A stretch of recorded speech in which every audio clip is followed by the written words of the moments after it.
53,749 पदों पर आयोजित हुई चतुर्श्रेणी कर्मचारी भर्ती में लंबे समय से पदों की वृद्धि की मांग लगातार जोर पकड़ रही है। वहीं दूसरी ओर एक मांग और जोर पकड़ रही थी, वो थी पदों का वर्गीकरण सही करने की। लेकिन लगता नहीं है कि सरकार इन दोनों ही मांगों को पूरा करने के मूड में नजर आ रही है। आपको बता दें कि लगभग 25 साल के बाद इस भर्ती परीक्षा का आयोजन हुआ। स्वीकृत पदों की बात की जाए तो इनकी संख्या लगभग 82,000 है। हालांकि 53,749 पदों पर भर्ती हुई है और ये राजस्थान की बड़ी भर्ती परीक्षाओं में शामिल है। लेकिन इस भर्ती में लगभग 22 लाख अभ्यर्थियों के शामिल होने के बाद से ही लगातार युवा मांग कर रहे थे कि अभ्यर्थियों की क्षमता के अनुसार इस भर्ती में पदों की संख्या की जाए।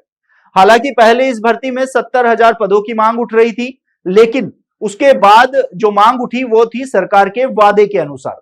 आपको बता दें कि सरकार ने वादा किया था कि चतुर्श्रेणी कर्मचारी भर्ती के 60,000 पदों पर भर्ती की जाएगी, लेकिन जब विज्ञप्ति जारी हुई तो विज्ञप्ति महज 53,749 पदों पर हुई। उसके बाद से ही लगातार अभ्यर्थी ये मांग कर रहे थे कि पदों की संख्या बढ़ाई जाए।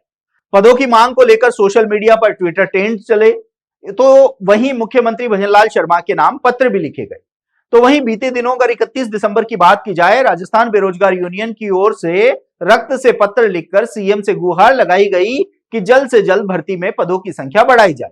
लेकिन जो विभागों ने डाटा सौंपा है, हालांकि 3 बार विभागों से डेटा है वो मांगा गया था, लेकिन हर बार विभागों के द्वारा वही डेटा सरकार को उपलब्ध कराया गया जो उन्होंने पहले दिया था। अब इससे ये साफ हो गया है कि विभागों में कुछ अधिकारी हैं जो नहीं चाहते हैं कि वहां पर नियमित पदों पर जो चतुर्श्रेणी कर्मचारी भर्ती हैं उनकी भर्ती हो, और उन विभागों में सालों से संविदा पर चतुर्श्रेणी जो कर्मचारी हैं वह लगे हुए हैं।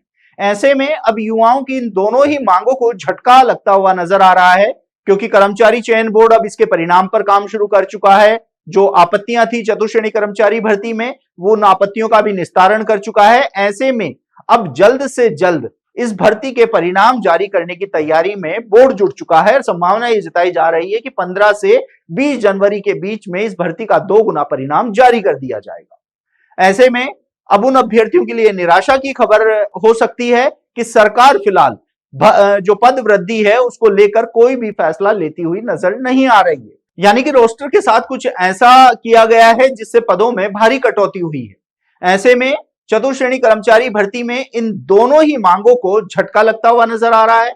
ऐसे में अब देखना होगा कि जहां आंदोलन की रणनीति भी तैयार की जा रही है, सीएम को पत्र भी लिखे जा रहे हैं और अल्टीमेटम भी दिया हुआ है, ऐसे में क्या सरकार जो अपना मन बना चुकी है कि इस भर्ती में इन दोनों ही मांगों को पूरा नहीं किया जाएगा, आने वाले समय में क्या सरकार बैकफुट पर जाकर युवा हितों में काम करते हुए क्या इन दोनों मांगों को पूरा करती है, ये भी देखने वाली बात होगी।